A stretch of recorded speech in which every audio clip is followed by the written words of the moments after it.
you may have underlying health issues like SIBO that may cause a reaction to probiotics. So your approach to diet has to be very specific to your symptoms. And there's so many great tips out there in the internet, but you have to be able to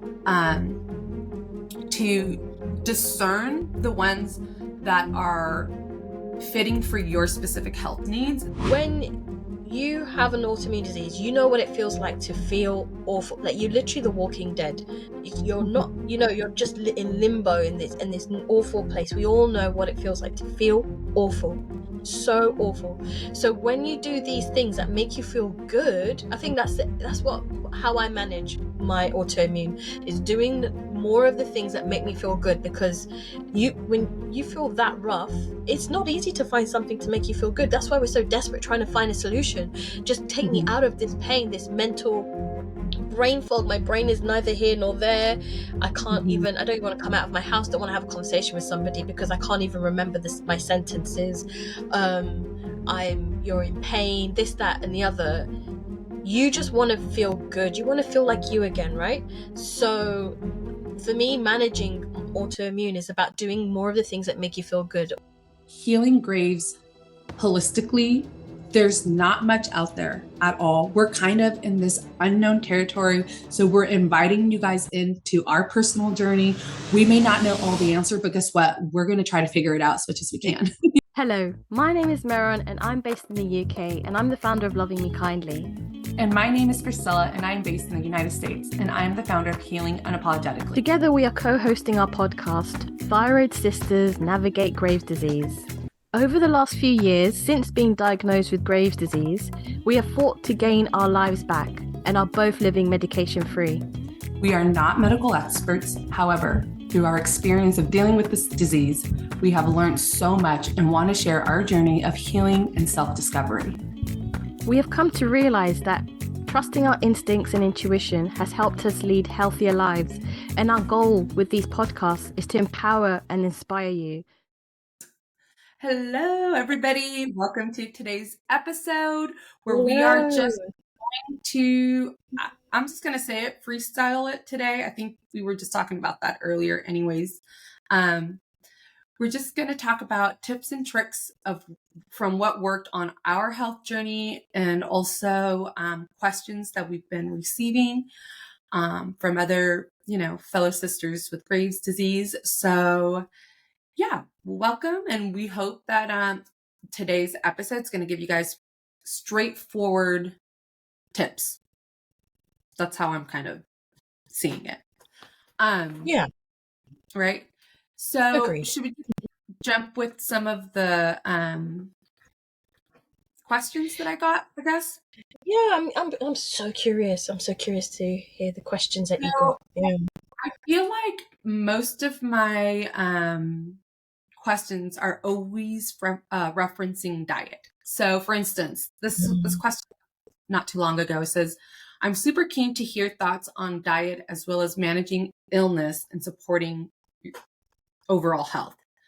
So just to jump into it, diet, the way that I view diet with connection to Graves' disease and autoimmune disease is that in general, if you start doing your homework and research on autoimmune diseases, most doctors out there are going to tell you it's a gut issue. So when it comes to diet, the way that I approach it is, okay, what are my underlying gut issues? Now, this is going to look different for everybody, but for me, I had the classic symptoms of a leaky gut, and my diet changes were very specific to that underlying root issue. So I had to eliminate gluten for sure. I did play with eliminating other food groups, but I found that as I progressed, I didn't have issues with those other food groups. Like, let's say dairy, I eliminated nightshades, but I never felt a difference when they were out of my system. So I didn't have any issues with those. The main cause or the main troublemaker for me was gluten. So to answer this question, I would say view your diet as a tool to help manage potential gut issues.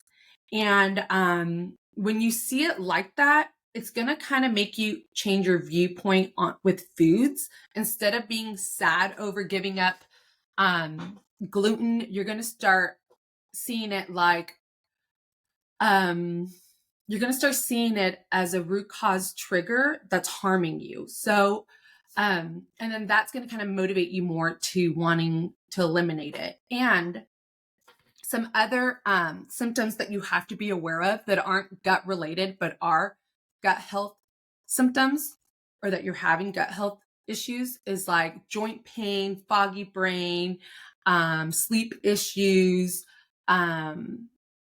fatigue. All of those are like digestive symptoms. Like you're not actually feeling it in your gut, but it's manifesting in different ways. Gassy, obviously, being bloated. Those are kind of more your typical gut symptom, or stomach cramps or pain and stuff like that. But yeah, don't always look at it at just gut symptoms, but like overall health. So did you want to add anything to that? No, I think you hit a really good point. I have to always keep reminding myself that it's the gut that you need to focus on. And that was the game changer for me as well, realizing that. But it took me so long. So I'm glad that people are listening to this. And if they're at the beginning of their journey, they can start there and not have to waste so much time like I did, so many years, because it's you're doing it yourself. There's nothing there to tell you. And it's so I wanted to know what's the trigger, what's the cause, where is this all coming from?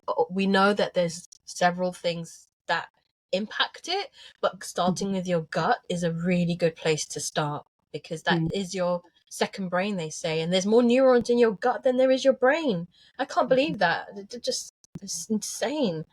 So getting it tested, I remember I did like a test where you send off samples and things like that, and seeing your ratio of good bacteria versus bad bacteria and things like that. So knowing and understanding your gut is a great place to start.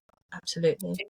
And another thing too, when it comes to like doing diet changes, you have to be prepared that it may trigger you may trigger an underlying root gut issue. So I've had other people who have other questions, and people reaching out have specifically asked me like, well, when we're talking about probiotics right now, where you had mentioned like checking the good and bad bacteria, where they're having issues with probiotics. So I know probiotics is something that we hear a lot of, that we need, but you may have underlying health issues like SIBO that may cause a reaction to probiotics. So your approach to diet has to be very specific to your symptoms. And there's so many great tips out there in the internet, but you have to be able to discern the ones that are fitting for your specific health needs. So yeah, if you're noticing that you're taking probiotics and you're getting bloaty, gassy, it hurts you, then you might be having an underlying health issue with SIBO or something else. So don't feel like probiotics are bad because you had that reaction, but you're almost skipping a step. So you need to go back and eliminate maybe other food groups before you are incorporating probiotics, or maybe you need to heal an underlying health issues before you are introducing probiotics. But yeah, gut health and diet is complicated in the sense that one diet doesn't work for everybody. And so it's not like there's not a straightforward answer that I can tell you.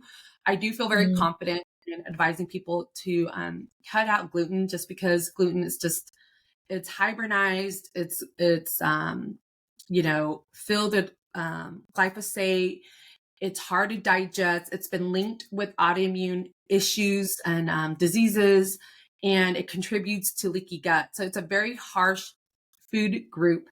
And especially if it's your primary food group, like it was for me prior to being diagnosed with Graves, it caused a lot of problems for me because I just didn't have a good balance with diet and food. So I was very carb gluten heavy, and that caused a lot of issues for me. So yeah, that's kind of how I see diet and how I use it to manage my illness and support my health. I just see it as gut health, food, energy, food equals medicine. So I just changed my relationship in the way that I see food overall.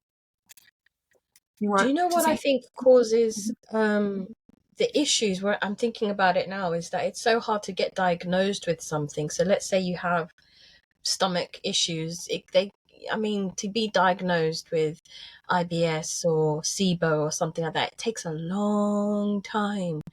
I mean, And that's the difficulty, because I think if you know you have something, like for instance, I think I had IBS since I was young, like in my like 9, 10 years old. Because remember, my history is that I had to take so much antibiotics. medication because of an injury I had. So that makes sense that my gut was probably obliterated at such a young age when it was still forming, but I never got diagnosed. And to be fair, I still haven't. Maybe it's something on my to-do list to do, but it's so hard to get those tests unless you're paying privately, and who has them. That's another thing that comes into it, financials of having all these tests and looking after your health is expensive. It can be really expensive. So then I feel like I tend to try and find, the just like without getting that help, figuring it out myself might make my journey longer. But Mhm. if that makes sense, because It does make sense, but I feel like you're mm, mentioning something that a lot of people feel, but it actually delays the healing. I don't think figuring out yourself makes it longer, because I think a lot of us innately know, like you just said, I know I have a feeling that I've had IBS since I was a kid. That's huge. That's like years of gut issue, gut pain that you've been struggling with quietly. Nobody's mm, been able to give you any directions, that you've just been dealing on your own. But you already know that. I think what you're looking, and so many for us look for, is validation with the diagnosis, because then it can push us to yeah. make the necessary changes that we need to make. So when I was diagnosed with Graves, and I mentioned this several times, I had an HMO plan, very minimal health care, and I did not have any resources for private, help, or private, for integrative doctors and stuff like that, or private testings or anything. So the way that I approached it is I just looked at it as, these are my clinical symptoms, and this is the research I've done, and okay, this is what candida overgrowth symptoms look like. This is my symptoms. They're very similar, right? This is Mm, gut. These are my symptoms. Exactly. It mirrored each other so much. So I just took that knowledge and went with it. What are safe changes that I can make to deal with this by myself? Because I didn't have the extra support. I couldn't afford extra support. I couldn't afford a second opinion. I couldn't afford private testing. I couldn't afford any of that. So I did the elimination diet. If you want to go online and Google that, it's a simple, at home, zero cost way of testing for yourself if you have um, food intolerances. And the way that you do that is you eliminate one food group at a time for about 1 to 2 weeks, and you would record any symptoms that maybe went away, or maybe symptoms that came. How do you feel and stuff like that? And then you would reintroduce that food group back, and then you would again record how you feel with that food group. A lot of these symptoms, a lot of these issues are very straightforward. I just think that the hard part for people is having to slow down and do it. That's kind of how to take the time to slow down, mm, invest, you know, experiment, let's say, of an elimination diet or something like that, Yeah. and see how it affects you. That's true. It's all really true. But I do think it does help when you have that diagnosis. We all want, just like when we had the symptoms of not feeling well and everything, then they finally tell you it's Graves' disease. It's like, oh gosh, okay, that's what it is it? And you take it from there. What I think that it is difficult to get to get the diagnosis, because you can look at symptoms. You can get paranoid as well. Okay, you can start to be a paranoid person, looking online and saying, I've got those symptoms and I got those symptoms and I got that thing, or do I have this disease now? Do I have this? Do I have this? Do I have this? It can get a bit too much as well. So, and then if you take it to your doctors, which I have done, where I'm like, is it this? Is it that? And I remember a doctor just looking at me like, I'm the doctor. You're just trying to suggest, I've looked online and you're trying to be helpful, you think, and say, I think it could possibly be this. And it's so hard to fight through and sort of like be heard and then for them to take it from there. It's such a battle. And I remember another doctor's just looking at me like, what is wrong with you? You're young. Why are you That, making such a fuss? So well, you're trying to push for some action, some resolution, and it's just not the way that the healthcare system works. I'm going to try it because I haven't gone up to them and said, look, I think I've got serious gut issues. I've never said that. I've never yeah. tried to go down that road. I've never, ever, ever done that. I am actually going to try to do that and see what they are going to do for me. If they're just going to be like, well, I don't know what you're talking about or whatever. And I'll put it in a blog, because I have never tried that, to be honest. Have you? Oh yeah, I remember when I was going in to get the radioactive X-ray done for my thyroid.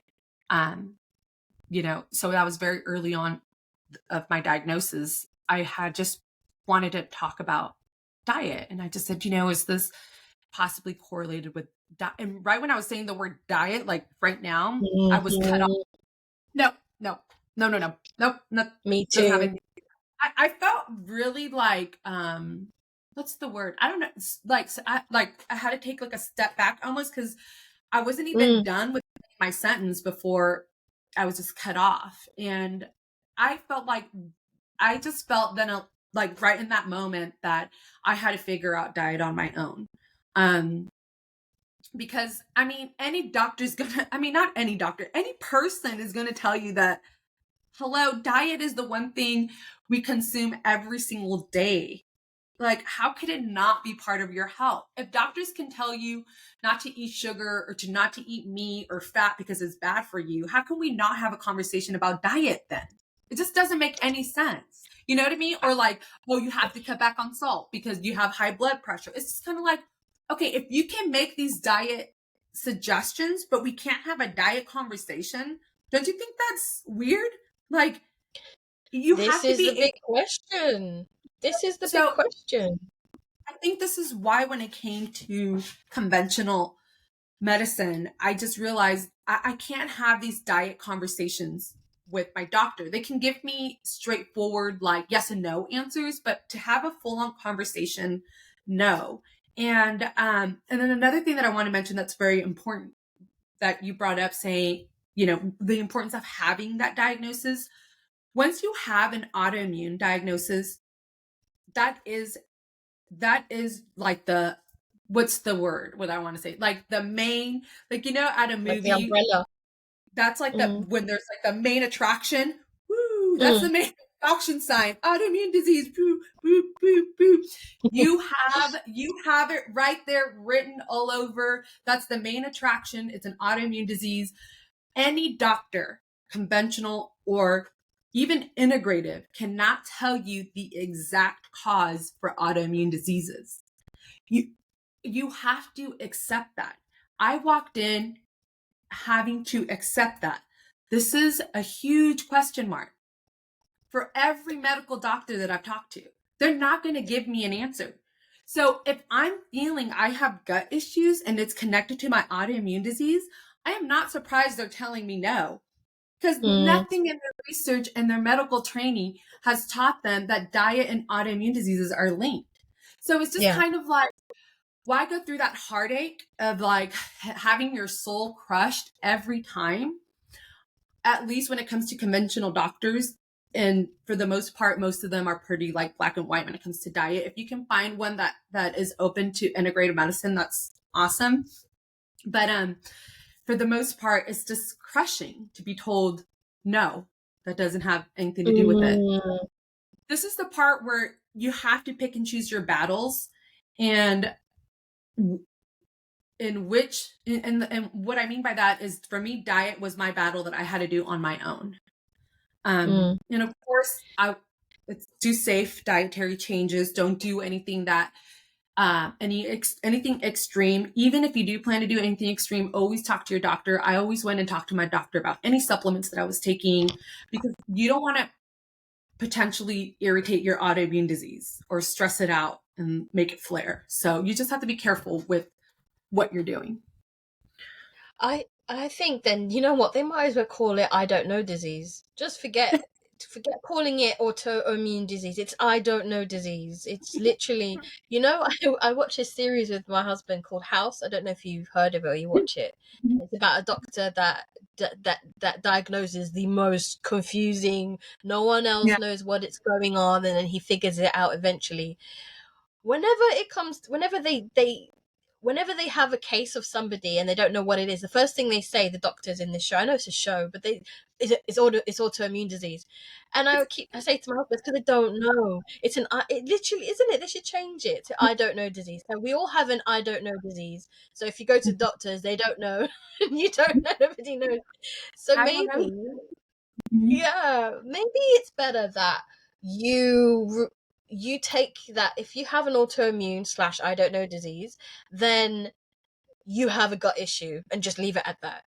Everyone who has an autoimmune, maybe it's better to just think of it like, okay, I have gut issues and I need to deal with it, rather than try and figure out whether you do or don't. Maybe it doesn't matter. Maybe it doesn't matter to get that diagnosis. I don't know. Just treat yourself like you do have it.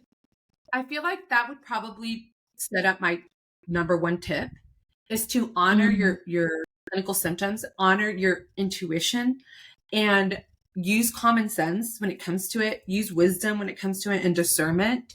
And it's okay to follow that lead. If you are feeling you have an undiagnosed IBS illness, follow that and say, okay, I'm going to honor myself as if I have that disease or that ailment. How can I progress forward to make my life better with this disease? Okay, do your research online, and I highly suggest to use medical resources. I know online there's a whole bunch of resources available, like people like me and Miron and other health coaches, but see them as experience, like learn from their experience or their insight, but get your actual information from a medical source. Everything that I base my health journey, and that would probably be my tip number 2. So number one would be honor your innate intuition.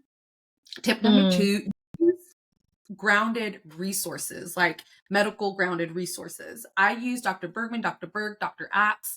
I got all of my information from doctors, all of it. And there's so many doctors that are sharing so much information in like treatments and alternatives and in experience. You have to realize that these doctors they may not have the actual personal experience of being diagnosed with Graves' disease or an autoimmune disease, let's say, but they do have experience with working with multiple patients with autoimmune diseases. And that data is so valuable, just like our personal data is so valuable. So yeah. And another tip I would suggest, I don't know if I mentioned this, but like the power of three resources.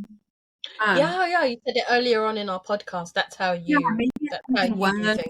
Yeah. I always feel like the way that I've been guided is I notice this power of three.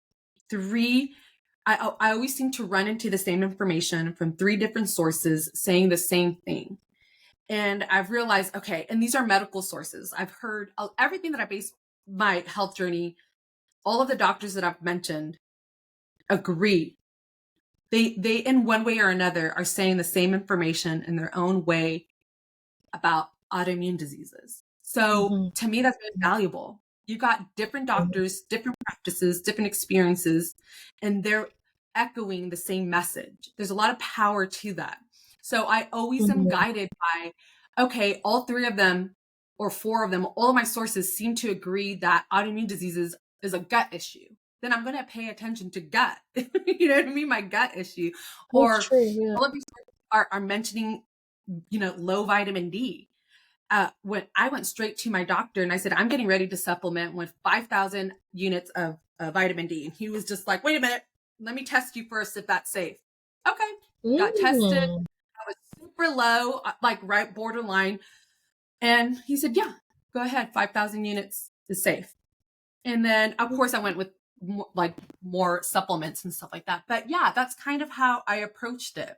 And I think that's a very powerful resource, is to use all these doctors. And I know it's getting kind of harder to get to today. A lot of the information that I found back 5 years ago is not quite available as it is, Mm.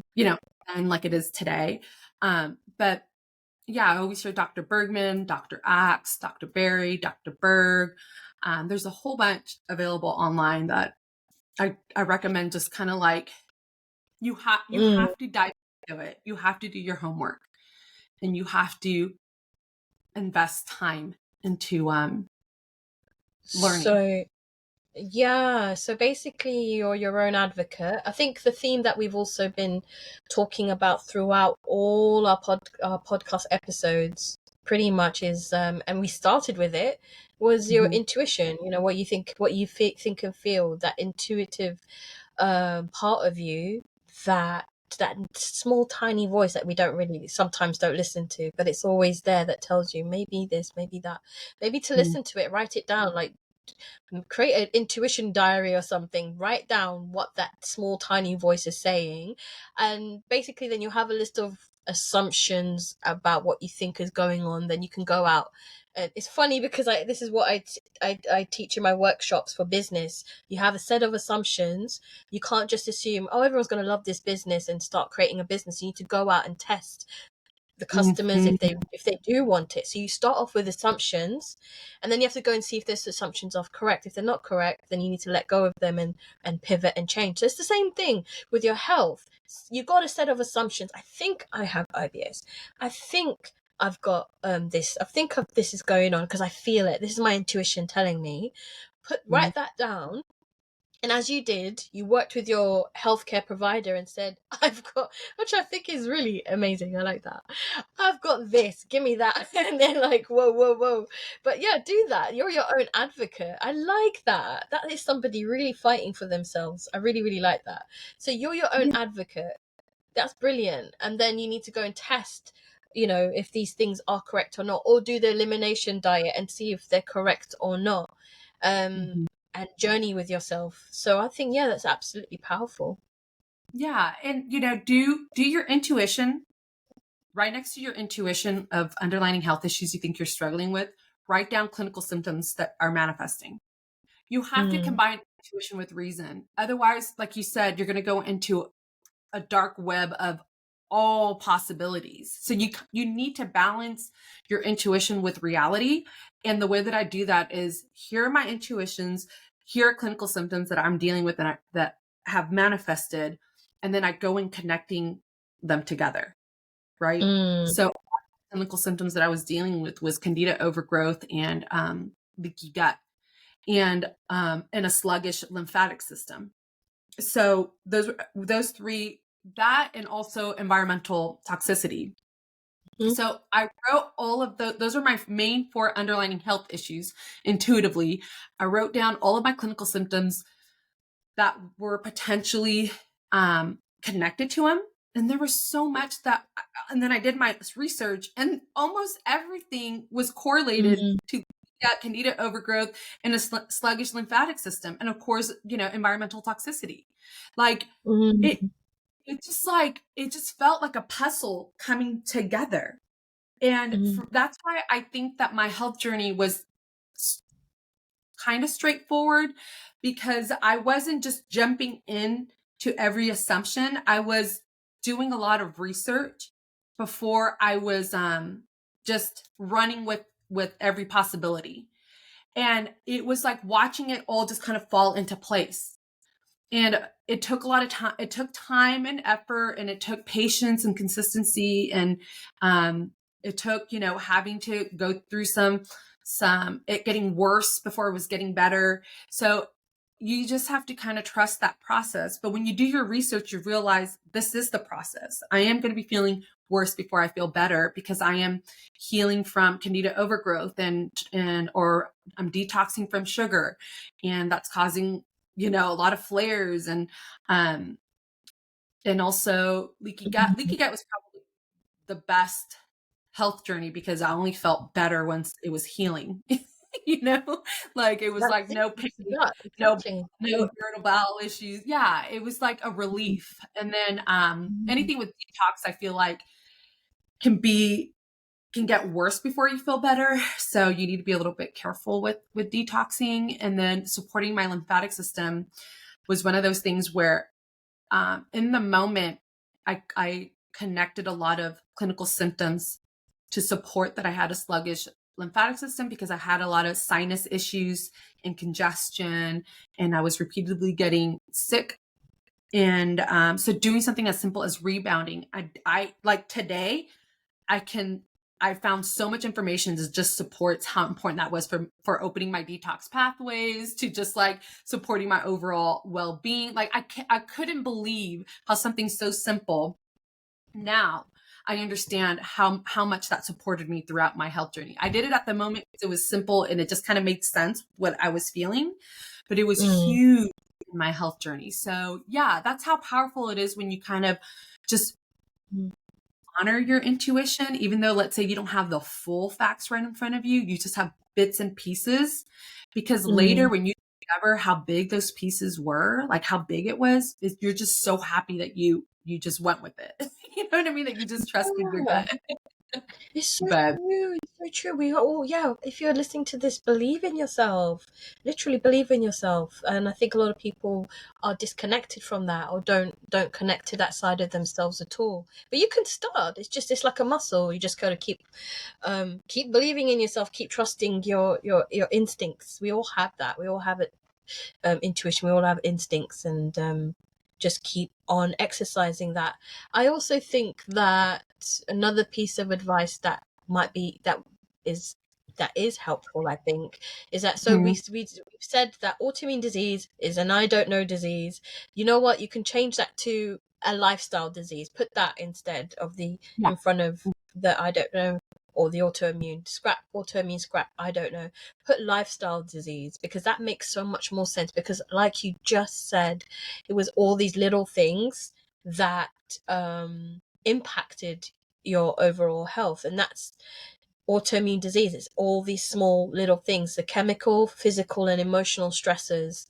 It's not one thing. And what I've seen, sometimes I see that, and I used to do it too, where I was trying to find the one thing that was causing this. Just like, well, Mhm. that's why I find it hard to watch House, because he finds that one thing. I know these are made up cases. If only that, it's just like he just jabs them with something, and then all of a sudden they're so much better and they got their life back. But it doesn't. It's not like that in reality, and it isn't one thing. There isn't one thing. There is not one thing that is going to change it all around for you with autoimmune disease. All these like 10 years have taught me one thing, it's that there isn't one thing, and I was obsessed with finding the one thing. um so that's why I That's bounced around, this going down this road, down this road, down this road, and then you just, in a way it can be wasting your time when you can just be doing a lot of little small things, and changing your lifestyle. It's like, it's literally like a wake up call to you when you have an autoimmune disease. It's a wake up call. I've got to change my life around. I've not been mhm, living in a balanced state. It's a lifestyle disease. So you need to work on those chemical, physical, and emotional stressors. That's what it is. If you can think of it that way. I know it's hard to, because it literally feels like it's destroying your life. But if you sort of lean into it and do the subtle changes, you can come out of it like a 2.0 version of yourself, really. If rather than that's what I think. So yeah, that's really important. That's funny because I was just doing like a quick live before we jumped into this episode, and I was doing a little bit of research on magnesium. So I was like sharing what I was finding, but I that's the same exact thing that I was saying on that live, is that there's never going to be one cause and there's never going to be one treatment when it comes to an autoimmune disease. It's just, that's why I think when you're reading information, and like I was reading information about magnesium deficiency and the correlation that it has with thyroid disorder. And of course, there's a connection. Magnesium helps the conversion of T4 to T3, and it's a part of that biochemical exchange. So it's interesting as I'm reading this, but then as I get down to the next paragraph, it's saying that, there still needs to be more research done, that magnesium isn't connected to the cause of thyroid disease or in the treatment of the thyroid disease. So I feel like if I was just starting this health journey, that would make me feel like, oh, is it worth to even look into, like, to supplement with the magnesium, or is it even worth it? Because it's kind of taken away the potential importance of it, because if it's focusing on this, it's not the cause and it's not the treatment. So that you have to look at autoimmune diseases way beyond one cause and one treatment. It just is, unless you were born with an autoimmune disease or it's something more genetically manifested, it's always going to be a lifestyle disease, and there's going to be multiple causes to it. Multiple causes. I was going to say eliminate the word cause from your language, but then I guess it's multiple causes, multiple influences, or triggers, influences. Yeah. So that would, I'd say that would, I think we answered that question on diet, managing the illness. So, well, managing the illness. Ooh, big topic. The way that I view diet now is, because of all the changes I made, obviously, like we just talked about, gut and diet, it's your everyday fuel and medicine. You cannot just assume that you're going to make changes and then just once you're better, you can go back to just eating whatever you want. The healing opened my eyes to the factory farming that we have going on here in the United States, the amount of chemicals and pesticides that we're pouring into our food supplies on a daily basis. It just opened my eyes to view the issue that we're having, that food is so processed, it is so removed from its natural state, that it's part of the issue of why we're having so many gut problems and autoimmune diseases. So that's how I now view diet. And even though I don't have Graves' disease, I've completely eradicated it, and I am now just, let's say, in maintenance. I don't desire to just go and eat the way that I used to eat before. I ate like American standard diet, fast food, gluten heavy, carb heavy, sugar heavy. And I've learned through experience, that's the disease diet. I don't want the disease diet. So I don't desire eating like that. Does it mean that I can't enjoy a croissant here and there? Yeah. Like, of course I can, because that's just a treat. That's not building my everyday energy source, my everyday fuel for my body. It's just a treat. And it's not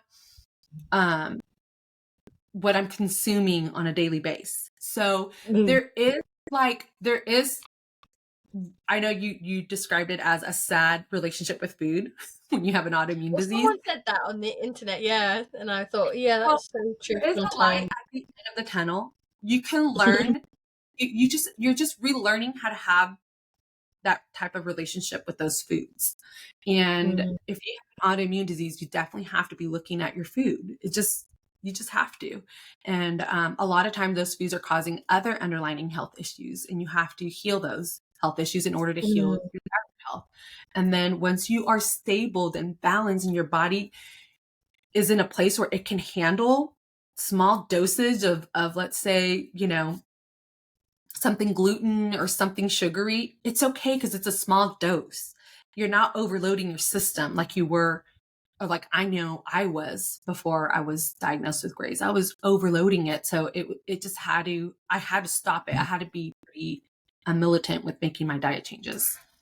So yeah, it's all about balance. This is the hardest thing, I guess, sometimes to figure out balance. And it's also about prioritizing yourself. So if you're prioritizing yourself now and you're doing all these changes, you can't go back to a time when you weren't, because if the way the American diet, as you were saying, is not prioritizing your health, it's just about eating for taste or eating for pleasure, whereas now you're eating to nourish yourself, so that's you prioritizing you and yeah. you being kind to you doing all those good compassionate things and honoring you. So if you've done that, why would you want to go back to another way? It's a different, you've just gone down a different healthier lane, so it's best to just stay down that lane.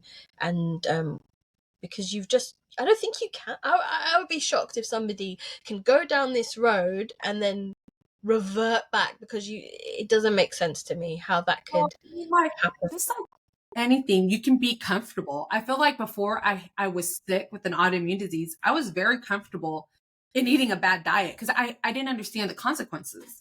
So I feel like developing that autoimmune disease kind of highlighted how devastating it is when you're not having any restriction. I don't want to say restriction, when you're not having any accountability for your diet and how that's impacting your health on a day to day.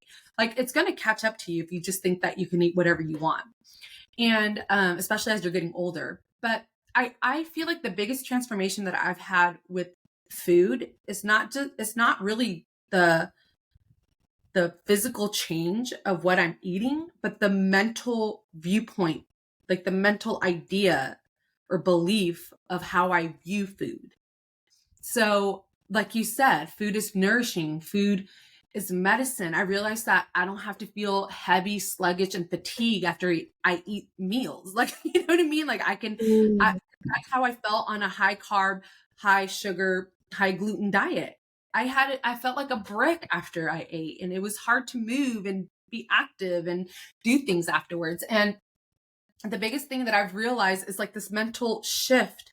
The diet is nourishment. Diet should just feed the body energy and give it what it needs so that you can go and do the things you enjoy, not so you can sit on the couch and be a vegetable, you know? Like exactly. it's supposed to fuel your passion, fuel your body so you can pursue your passions, pursue the things you love. And when you have that, like you have to realize that I didn't have that for years. So when I felt that, it was like my soul was craving it so much that Mm, it was just a transformation. I can't explain it other than like, imagine being super sick and ill, right? And then you have this renewal. It it was like life-giving. And that's why exactly. Mm, it for me it's like it's not about um having a sad relationship with food, because it's way beyond food.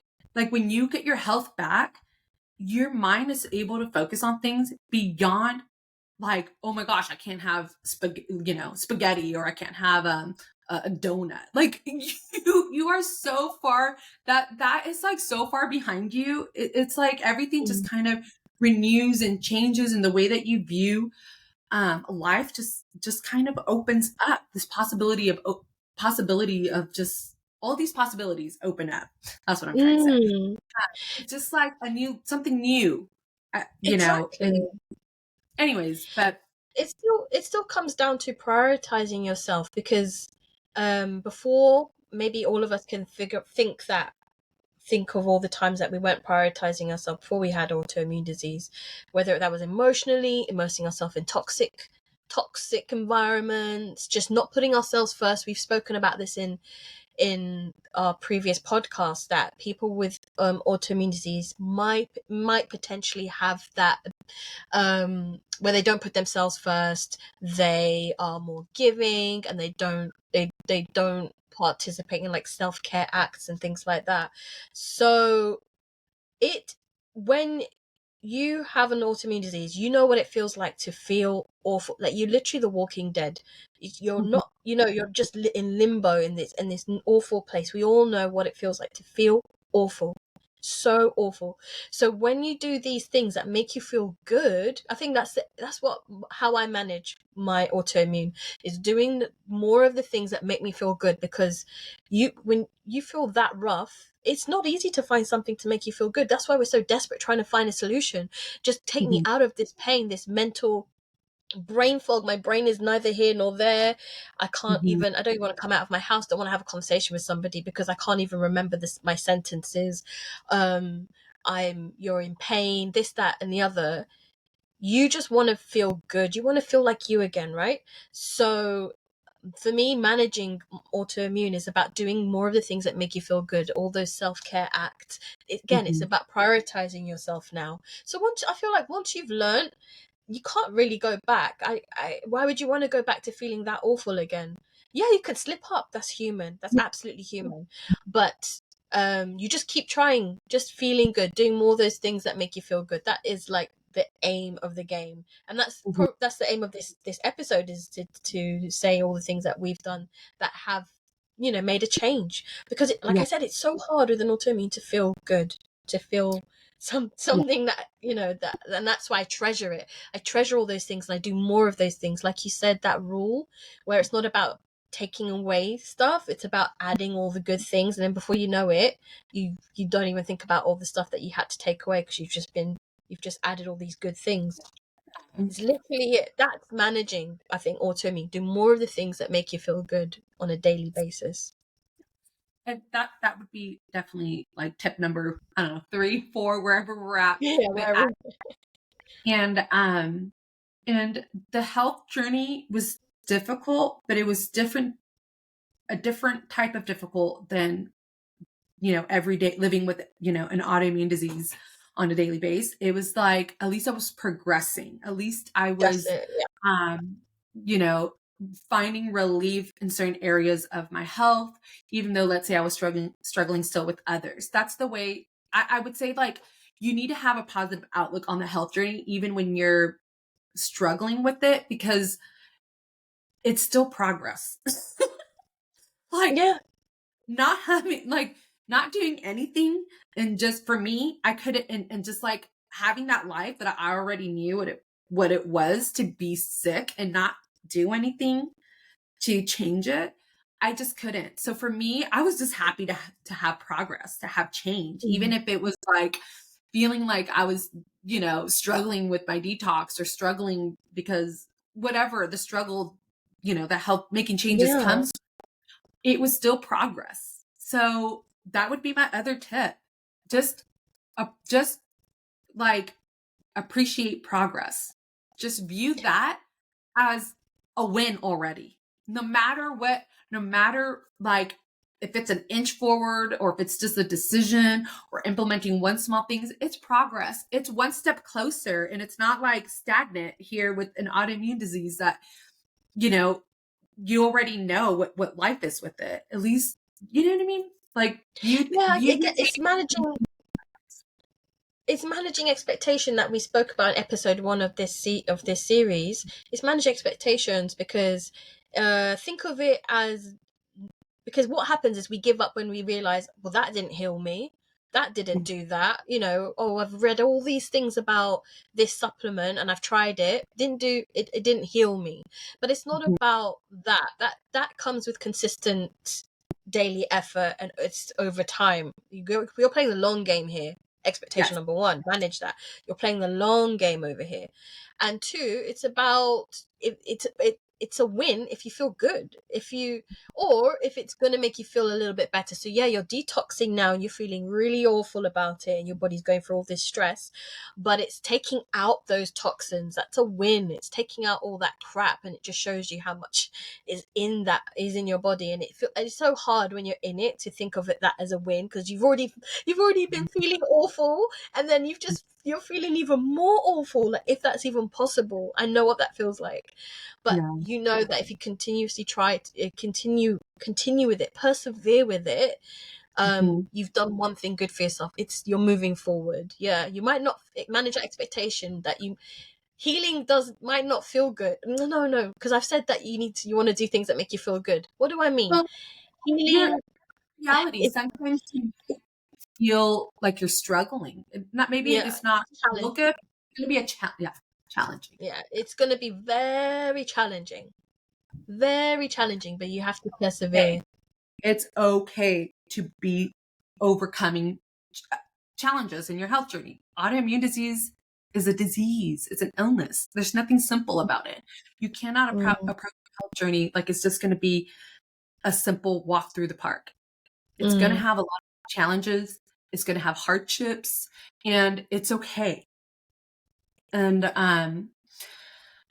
there is this I did write a blog, and I'm trying to remember it on the top of my head and I talk about those challenges, but I reference a Bible verse because I feel like it kind of does explain like the hardships that we feel. And I feel like it can explain what we're describing right now. Like, yes, it's a hardship, but it's a good hardship because we are progressing and making improvements in our life and wanting to improve our health. So we want to learn to endure that because it's Definitely gonna. mimics a Christian life. That's true. That is literally the Christian life, isn't it? I'm trying to look at it really quick. But another thing that I want to mention while I'm looking this up is the importance of commitment in your health journey. So another tip is to stick to a change that you've made at least 3 to 4 months. And the reason why I say this is because the body is processing. It has life cycles. Everything has a life cycle. Your skin has a life cycle. All of these things have a life cycle. And you need to give it time. And I always found that even if I felt like I saw small improvements and then kind of like plateaued, by the end of 3 to 4 months, it was like a full-blown transformation. And I would just be like, where did that come from? But it's because you're giving your body enough time to implement, remove, and replace. And then it's like, and it's reprocessing all of that good stuff that you've been putting it in, and it's already removed all the junk, and it's just kind of recycling all the good that you changed that you've made. It needs to have time to kind of process those seasons. Kind of like in real life, we have seasons. We have summer, fall, winter, spring. Your body has seasons, and when you're adding in and removing, it's kind of going through these seasons of shedding and renewing, and then flourishing and thriving. And you need to stick to it in order to see that. But I did find the Bible verse, and I want to just say it to just add a little bit of hope and encouragement. And it's one that really helped me a lot. It said, "Consider it all joy." Oops, that was the title. Sorry. Just consider it all joy, my brothers and sisters, when you are involved in various trials. That's how I approached my health journey. I just considered it all joy because it was improvement, it was progress, it was change for the better. It's almost like growing pain. You have to go through it. It's not a bad pain. And I love this verse because it's kind of indifferentiating that there is a thing of good pain, and it's hard to say that. Yeah, it's hard. Yeah. You know, if one thing I feel like I learned, as a kid, like I remember learning is, wow, life is painful. And I remember thinking, as a kid, yeah, like everybody goes through their hardships and struggles, and I felt like that's what I realized, the difference between childhood and adulthood is the understanding that life is painful and pain doesn't go away.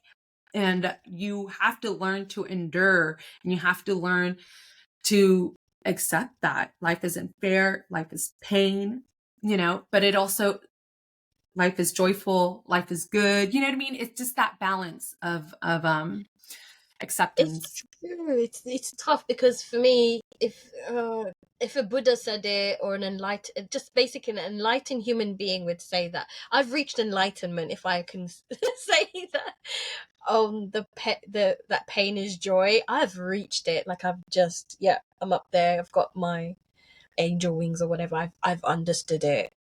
And I think that's why we struggle as humans, because we feel the pain so much, and we are so attached to not attached to suffering, but in a way, yes. And that's the whole learning of not being attached, right? The art of not being attached. And but it's hard because you got this disease and you're so upset that you've got this disease, and it comes with all these psychological things. um we're not saying smile through it all, but it might help. It's just to say that at least this is a type of pain that is progressing you forward. It's not the kind of pain where you're stuck. That's a horrible pain, and that's that's Absolutely. that's the one you want to avoid doing. So find the yeah, because we're trying to say that it is really hard. It is really hard to overcome an autoimmune illness. Not impossible. It's just very challenging. It's not impossible. It's just very challenging. So I get that. I get the whole it's a good pain, because yes, you are in pain and you're going to continue being in pain until your body is just like readjusts itself again. And it's like this new you. It's like this new you. But what was interesting about what you said before? What were you saying before? Oh, I had something to say About the just before body, you were saying. 4 months. Yes, yes. Thank you. That is such a good advice. Because I didn't stick to anything long enough in the early days for so many years. Because we're desperate. We're just desperate to feel good quickly. Quick fix, quickly. I want to feel good. That desperation clouds you. And I've learned now that you have to stick with things for 3 months. So it's like you're patient with the process, and that's really good. That's really good for your mental health as well, to be patient while you're in this struggle and this challenge. And so yeah, giving things 3 months or more really really was a game changer. That's actually part of my top tips that I was going to go through. So sticking to things for 3 months. For instance, I did 1 month of these are the things that changed the game for me. 1 month of a celery juice cleanse.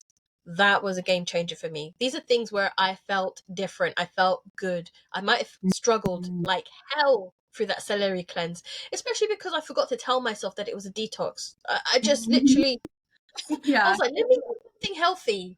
And then 3 weeks in, just like struggling and feeling so awful. And then it clicked, that my little tiny intuition going, yeah, remember this is a detox. It's like, yeah, this is a detox, man. This is hell. But Yeah. like we said, it was a good kind of hell, if there is such a thing. I felt good after that 1 month. I remember it really just cleaned out my system, and I felt such a huge difference. It gave me a little bit of a lifeline. And for brain fog, my top thing that helped me, because for all these 10 years I have really struggled to figure out how to get and I need my mind for my job, because it's a lot of presentation and workshops and things like that. I can't just stand in a room full of people and not know what my next sentence is. I was really really struggling, and luckily I came across coriander seed tea. So I would make myself coriander seed tea every morning, and I stuck to it for 4 months, or could even be 5 months. Game changer. I got my brain back. It's very good for like the brain, the mind, and things like that. And now I take the oil. It's that Nigella seed oil. So I took it as tea form. It's so helpful. But now I take it as the nastiest the nastiest thing you'll ever taste. Oh my god, I'm sorry. I'm just being honest. It's awful. I That's how you know it's good. See? Nothing good is like have a good tip for liquids, like gross liquid yeah, stuff if you need it. yeah. So one of the things that I did during my health journey is I was taking oregano extract because I was doing like a detoxing, and there was this, I was taking gosh, what is it? Oh, I need a lemon balm. Lemon balm. It's an herb. So it's an herb Yes. it can help thyroid, Graves' disease, and thyroid health. So I recommend that. But I wasn't used to herbally like extracts. Like the extractions are very potent, right? So what I would do, and this is my tip, if you're trying to take something that's kind of liquid, gross, and you don't have a hard time, if you're going to have a hard time with it, but I had a little shot glass. It was like a ceramic shot glass that my sister got us a souvenir from Japan. And I would put my extraction in there with water, and I would take it like a shot. Just throw it back. With water. And then, I can mix the extraction you can mix it with water. So that's why I was I put enough water in a shot, because I didn't want a big glass of water with the extraction, because that meant I just had to drink it for a longer period. So for me, it was take it like a shot. So I would fill it with water. I would add my extraction and then just throw it back. So every morning, like I think I would do it like twice a day. So the morning, I can't remember my exact regimen, but I would take my herbal shots, and it was just like throwing it The back. things we do, because we know it helps. This is it, exactly. I need to figure out a hack for this. I don't think I can, because it's like a thick oil. Like the thought of it makes me like, ugh. And I stare at it at night, and I'm just like, just down it, Mira, just down it. You know how it's been helping you. You see, it is not nice, but I know that it's made a huge difference. Made difference in my hair quality, but my brain, getting my brain back. Getting my brain back has been an absolute win. So coriander helped me with that, and taking it. It's got so many different names. Black cumin seed oil, I think, is also called. But the tea version of coriander seed, you just crush it, boil it, and drink it as a tea. And berberine is my new thing. I'm only at month 2 at the moment, so I still need to see how. But it has given me a lifeline as well, because I haven't had my aches and pain flare-ups in a long time. Like it's been at least 2 months. And you remember I used to send you voice messages quite often, just being like, woke up and just all that pain. Berberine has been a life changer so far. So 2 months in, we'll see. They say you have to stick to at least 3 months, but it's got so many benefits to it. That's these are things that have, because like I said, it's hard to feel good when you have autoimmune. You try so many things, and the things that have stuck for me and made a difference, these are those things. And taking is it called CoQ10 or CoQ10 after you eat, because it helps take that energy from the food into your cells, because you're not really you like I keep saying, when you have autoimmune, you're malnourished. Your body is not taking in the energy from your food, so you could be eating healthy, but it's just not going into your cells. The CoQ10 or CoQ10, whatever it's called, gave me that energy a little bit, so that was super helpful. So those are the things that have been changes for me. And of course, the number one thing, and I think everyone should do with autoimmune, is avoid gluten. Just don't do it.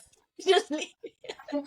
Another thing about gluten that I remember just hearing in a reel that I was reminded of, and I remember learning about this in my research while healing Graves, was that one bite of gluten, can be symptomatic for a couple days or a week, but it stays in your systems for at least 2 months. So for every gluten exposure that you're taking, you're needing for it to be cleared out of your system, it's about 2 months. So it's just to show you the effects that it can continually have, even though, let's say you removed it for 2 weeks and you're like, why am I not feeling better? Or why, I feel like I'm not seeing the improvements I wish to see, because your body is still processing it and removing it from your system. That's why I always recommend 3 to 4 months in sticking with these changes, because the body goes through these seasons, these times, and needs time to remove, renew, and restore and reprocess and all of that. So you have to be patient when you're making these changes. I've heard that it takes about 2 years to heal leaky gut, around 2 years or more. Possibly for some people. Maybe it depends on like how big their holes are in their gut. Maybe.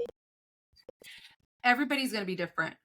Did it take someone to heal their leaky gut? Oh yeah, probably. But I healed mine within months. So it depends. And I feel like I severely suffered with leaky gut for, years at least. Then you were very strict, of course, and didn't, I was fall very back on strict. it. But my leaky gut was like, it was like the worst classic leaky gut. You know what I mean? There was like the clinical Yeah. symptoms were, it was to the T. The 1 week of being off of gluten made such a huge improvement, not just in my health and how I felt, but in my skin. My skin looked like it had life back into it. I was like, it was, I had my experience was very straightforward when it came to gluten and leaky gut. And I think that's why I was able to heal it so quickly, because it was so obvious, that Yeah. removing gluten was just, I mean, I You could felt the feel the relief. difference. Yeah, Exactly. immediately. There was no double guessing. Yeah, me too. So I feel like I have other questions that I believe we answered already. Someone was asking about, saying that they're new and they want to know of the diet change. Is it temporary or is it a lifelong change you have to make in order to stay in remission or be cured? I feel like we answered that, because we talked about that, food is way more than the relationship you currently think you have with it right now, especially if you're currently dealing with autoimmune diseases, with an autoimmune disease, and you haven't yet made changes. When you start to make changes to support your health through diet, you start realizing food is way more than that one relationship you thought you had with it. So yeah, you're going to be making lifelong changes, but your Yeah. love for food is only going to transform. So don't think it's going to be the same as it was when you were sick. It evolves. Yeah. So it's not Exactly. about, Good word. yeah. So Evolved. Yes. don't be concerned about having to go back or having to miss food. If you're in it to make changes for your health, your diet's going to evolve, your taste buds are going to evolve, and they're going to change, and your whole It relationship will with food adapt. new. It's going to be different. Yeah. Don't worry about it. The last question that I have, so the other question that I have was interested in food choices to support thyroid health. And this person was recently diagnosed with Graves and hyper. I think that having a well-balanced food, like a well-balanced diet, I would refer to the paleo diet for me, is pretty balanced. Grains, it's something that you're going to have to experience with. And I'm talking about gluten. I would say eliminate gluten, but you have your rice and your other grains that you might need to experience with. Of course, cutting back refined sugar and replacing it with your natural sugars like honey, maple syrup, coconut sugar.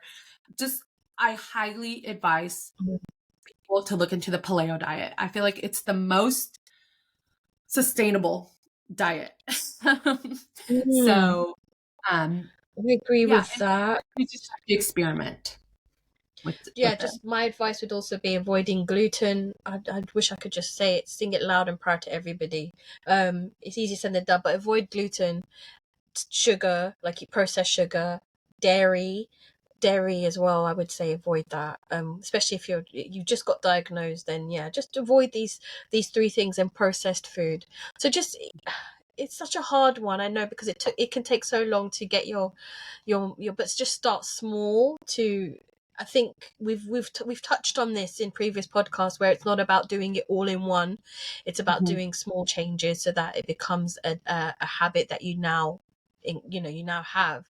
But it's so hard to hear it. Yes, avoid all these things if you want to just feel a little bit better. It's worth it in the end if you avoid it for now. Yeah. The last question to get to, and this one's a little different, is this person is interested in body image stuff like weight loss and gain, and overall about treatment and hunger, etc., and how others comment on it.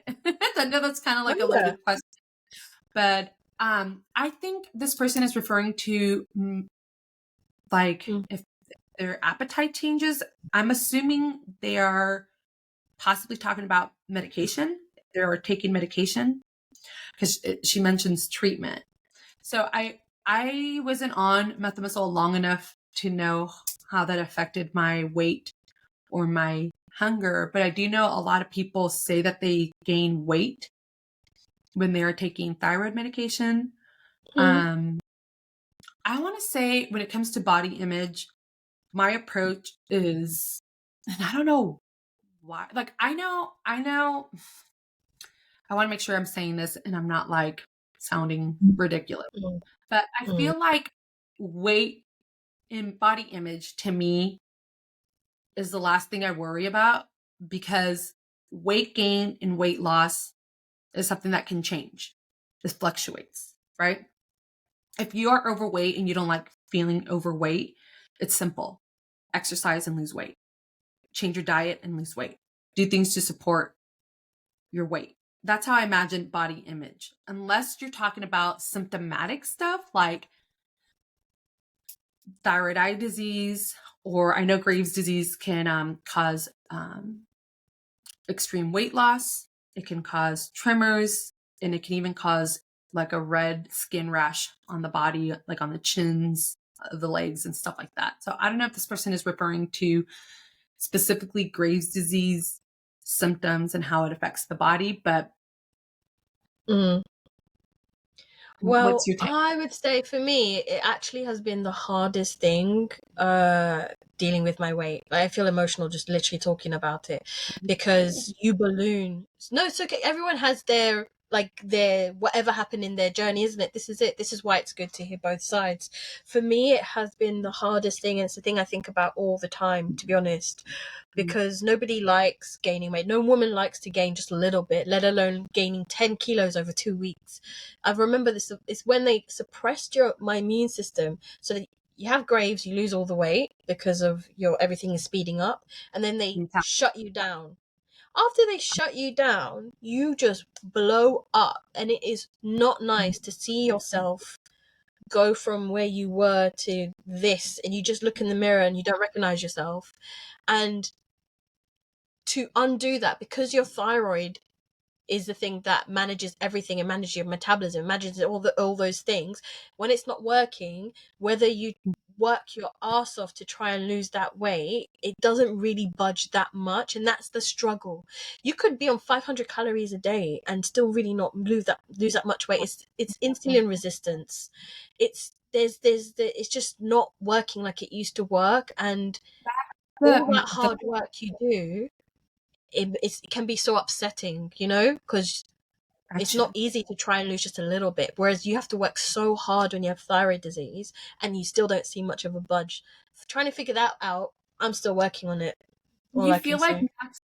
that's speaking of just like the thyroid disease or with the medication? I wouldn't equate it to the medication. I think it's a thyroid disease in general, because your thyroid's Yeah. not working like how it used to work. So, and then you get older, as you get older, because when I started, I was in my mid-20s. Compared to now, obviously, on top of that, your metabolism slows down the older you Yeah. get on. So it's like compounded. But my hope, that's why I said about berberine, apparently it can help with its insulin resistance. Apparently, it can help with weight loss. But a lot of things do come with that. A lot of things do say, oh, it helps with weight loss and things like that. So I'm waiting to see if it can help. It's that inflammation and bringing that inflammation down that can help. That's when I actually did lose weight, to be honest. It was when I did low impacting exercise like swimming, Pilates, and yoga, like just 1 hour a week of yoga, or doing sauna, steam room, just these low impact things that calm my body down. And it took, let's say, like 6 months to a year to lose the weight, but it did happen. It did work, and I was committed. Every week I did it. Every week I did Tuesday yoga. So it is possible, but it's hard. Like, I haven't been able to have that commitment now. It happened when I had like a less stressful job as well, so all of that Mhm. helped. Whereas now I have a really stressful job, so I haven't been able to manage the weight side of things, and going to the gym and committing. So I don't know if that helps. That's my Yeah, journey. that does, because hearing you talk about that, I realized that yeah, for me, weight loss when I had undiagnosed thyroid disease was very, very difficult, even though when I was working out, but I was never addressing diet. So I like now I could understand why I wouldn't see as much changes because I was eating gluten. I was still enjoying the American Standard Diet, eating the American Standard Diet. And, but one thing I specifically did notice where Graves' disease affected me was with muscle development. So I wasn't able, for whatever reason, to really improve any of my upper body strength, even though I was working out 3 days a week and I was doing strength training. And I had women who were 10 plus years older than me that were just way stronger as far as physical, the upper body strength. My lower body strength, surprisingly, was like my body just like concentrated there, or maybe Graves' disease was like working its way down and at that moment was attacking my upper body strength. I can't explain it, but that was very discouraging and it made me feel like really off. Like, why am I not able to get strong? And but when I was diagnosed with Graves and the way that I dealt with, I lost a lot of weight in my health journey, by the way. I was like, I was about 30 pounds overweight, like from like, a normal size. And, I always worked out, but when I started to work on my health, I really started to work on not wanting to lose weight, but fix like the strength training issue that I had. And of course, with diet changes, naturally, I was losing weight because of that. I was eliminating carbs and gluten and refined sugar. So that helped a lot with my weight loss. But strength training, I started strength training 5 days a week and I started to gain upper body strength. That's when I realized that I was healing. That was one of the symptoms that was starting to clear up that encouraged me because I realized all the changes I was making was actually working because I spent years trying to gain upper body strength and I couldn't. And all of a sudden, within a small time frame of 6 months, I was noticing huge improvements with my upper body strength. What was different? Oh, I was able to do I was able to increase my weight. So I was always stacked with like strength training. So like bench presses, I was able to go up to 50 pounds. I was able to pull more. I wasn't doing a pull up, but I was just feeling more strength when I was doing assisted pull-ups. I was just able to What was handle different? How comes? Because you said before you did it for so long and you couldn't see an improvement, and then what was different that when you did it this diet. time? So wasn't addressing any of my diet issues. I wasn't addressing any underlying health issues. You Gut, were nourishing yourself nourishing after myself. I was focused. So I had a low carb, no sugar diet that helped a lot with inflammation. Once I cleared up inflammation and healed my gut, I was actually getting nutrients to my body, nutrients to my muscle, nutrients, every organ in my system. That just allowed me to optimize what I was already doing. So my strength training, my workout routine it just nourished, it just bloomed because I was removing the inflammation. I was removing things that were blocking nourishment from entering the cells, from entering the organs, the muscles, the glands, all of that. It was just like this. That makes sense, yeah. So, but I realized the sugar was huge in feeding my inflammation. So, going carnivore at one point really like, my gosh, my weight and strength just like skyrocketed. I was at my best health by the end of my health journey, you guys. It was insane. And yeah. And, Amazing. a lot has changed now and I'm not quite there where I was once, but that's okay. My health looks very differently in the phases that you currently are at. So right now, obviously I'm not single, I have a kid, I'm a mom, I'm a wife. I don't have the same time to dedicate to the gym like I once did, but my health my routine looks different. My health is the same. So it just goes to shows I did what I did during that health journey because I could, and that's what I enjoyed. Now as I'm mom, my health journey and what I enjoy looks different and it's still sustainable health. So it doesn't have to be package A or package B. It has to be honoring where you're at in the season in life and doing, still doing the changes supports that within the season of your life. It doesn't have to be an extreme, you know. Yeah, So it's flowy. Think of it as a flow rather than anything severe. It's fluid, flow with it. you want Yeah. to go ahead and like share your tips, because I know you said you written them down.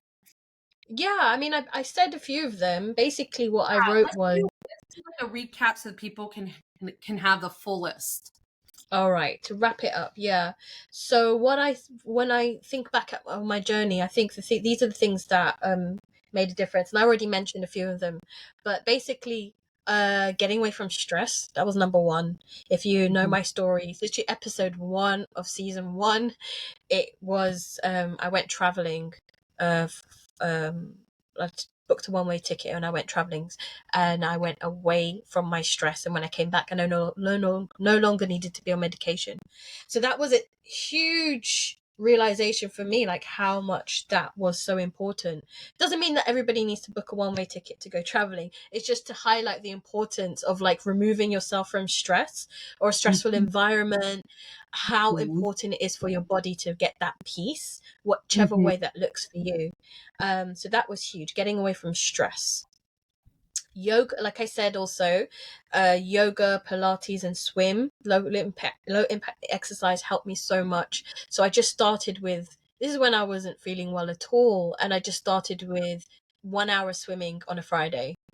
Then I increased that after 6 months. And this is unlike me, because usually I want to do things quite quickly and just give myself so much to do. But then my intuition told me, just do swimming. Just leave it at that. Just do one thing.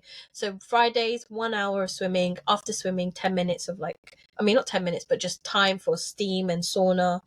That was it. 6 months after that, I just added Tuesday yoga.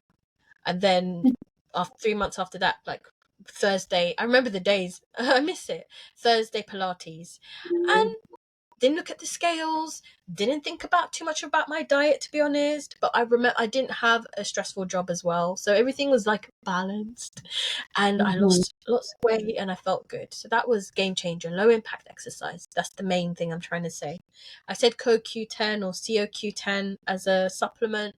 That was a game changer because I felt so malnourished, and when I figured this out and I took it after every meal, it started to give me like a lease on life. I started to feel difference in terms of getting some semblance of nourishment. You know the difference. You know how you feel when you're deprived, and you know how you feel when you're feeling a bit better. So CoQ10 supplements after a meal.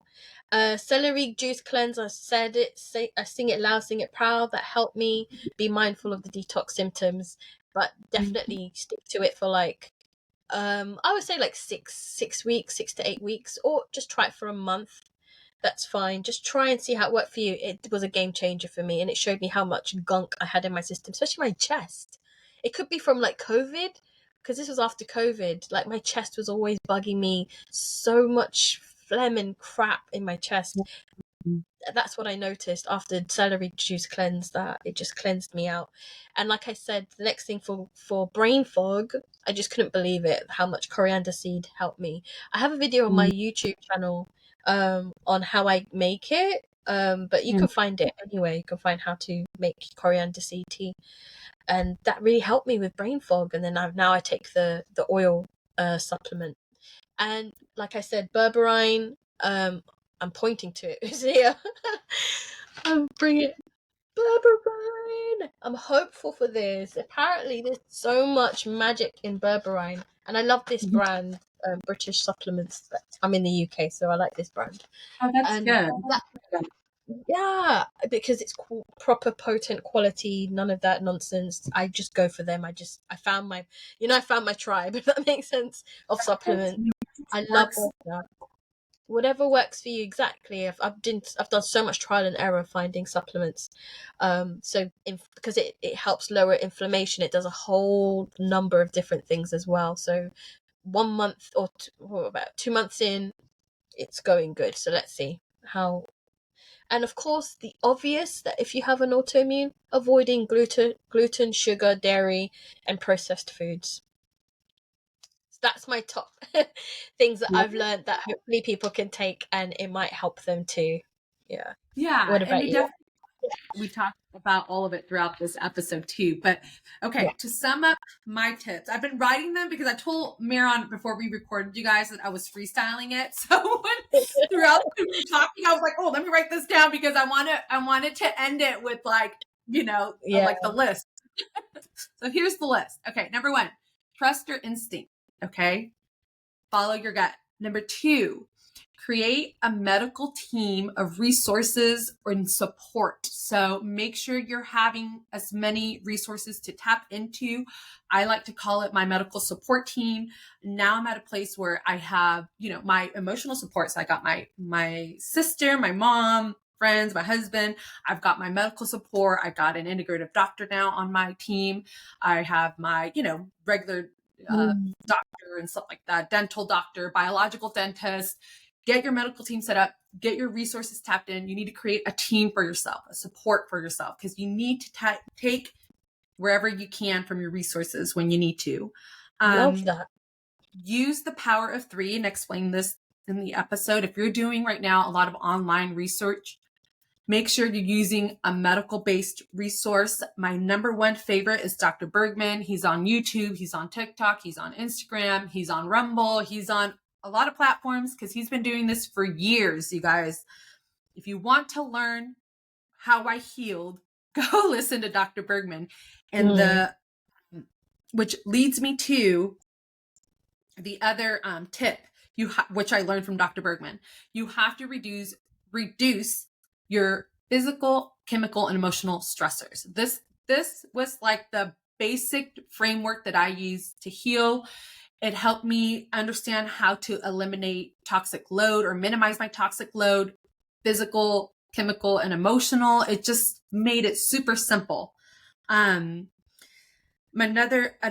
tip is don't get fixated on one treatment, one cause. We talked about this and you know why. My other tip is you got to follow the natural health laws. That means you have to get sufficient rest and sleep. You have to be doing regular movement and exercise. You have to be eating a nutrient-based diet. You have to be mindful of your environment, hydration. Getting sunshine daily. These are daily health laws: daily sunshine, daily fresh air, daily movement, daily nourishment, daily quality sleep. Trust in divine power, pray, meditate, all that goodness. Another tip is, if you're going to make changes, give yourself time, be patient, commit to it, give yourself 3 to 4 months, and do changes that are sustainable, which is my other tip. Whether it's diet, environmental, lifestyle, work, emotional, relationship, whatever it is, do changes that are sustainable. You don't want to do too much stress, or you don't want to make changes that are going to be causing so much stress that you're going to just like get discouraged and jump off and not ever do any changes again, or you don't want it to discourage you so much. My other tip is with daily exercise and movement. If you are dealing with Graves' disease right now and you have hyperthyroidism, do not do anything that is high intensity and it's elevating your heart rate. You got to be very careful. If you're not sure, talk to your doctor and he'll let you know which exercises are safe. Miron mentioned doing swimming and yoga. Those are low impact exercises because you don't want to be elevating your heart rate. If you have an uncontrolled heart rate right now where your like heart is racing, you don't want to do anything to make it go up and higher. So you have to be very mindful of that. I did strength training.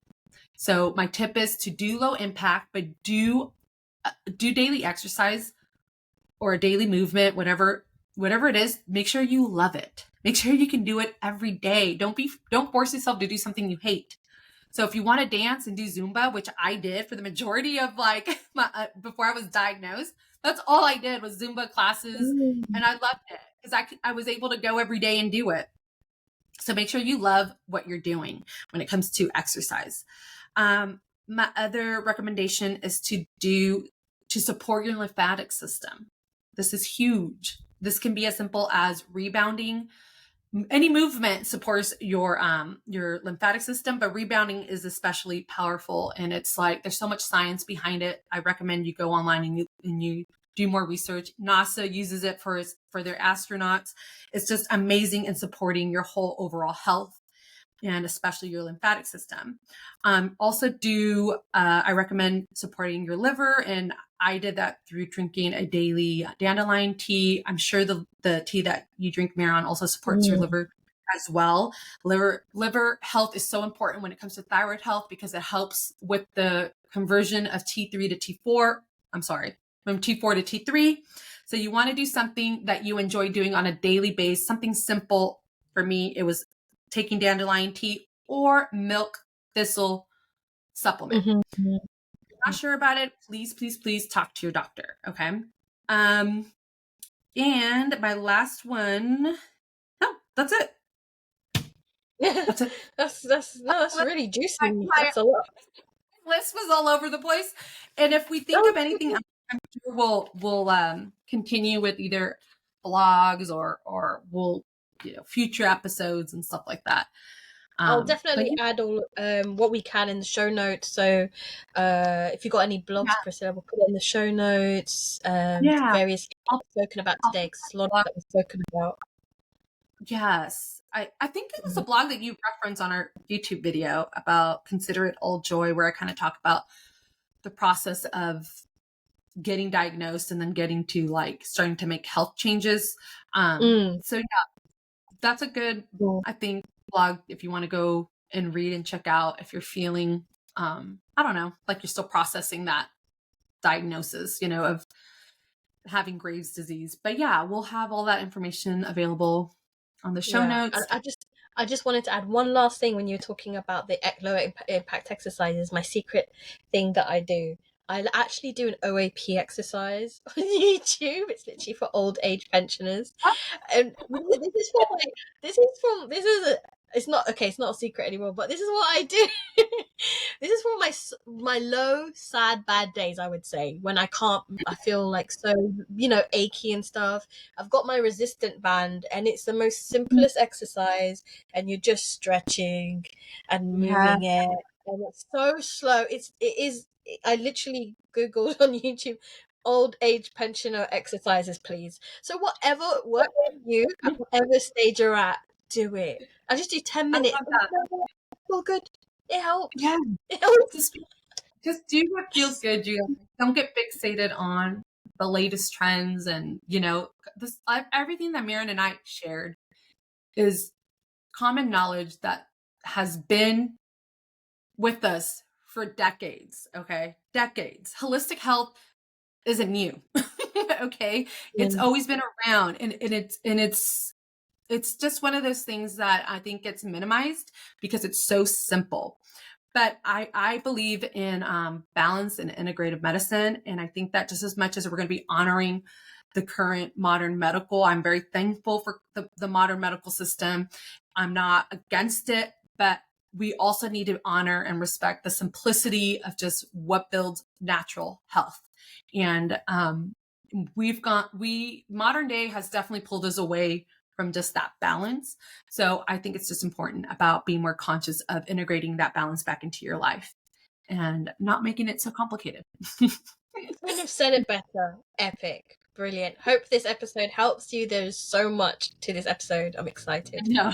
And let us know if it does. Please let us know if it does. We'd be happy to hear from you. And if you have any tips that you've done that's worked for you, share them. I would love to hear them. And I'm sure everybody else would too. Thank you. Bye. Bye, everyone. That is the end of this week's Thyroid Sisters Navigate Graves' Disease podcast. Thank you so much for tuning in. We hope you found it useful and enjoyable. Please do follow and subscribe to our podcast so that you are the first to hear about new episodes. And if you're enjoying them, please leave us a 5-star rating, as this will help us so much. The bigger the show gets, the bigger the awareness raised. You can find us on social media using the handle @lovingmekindly and also the handle @healing_unapologetically. Until next time.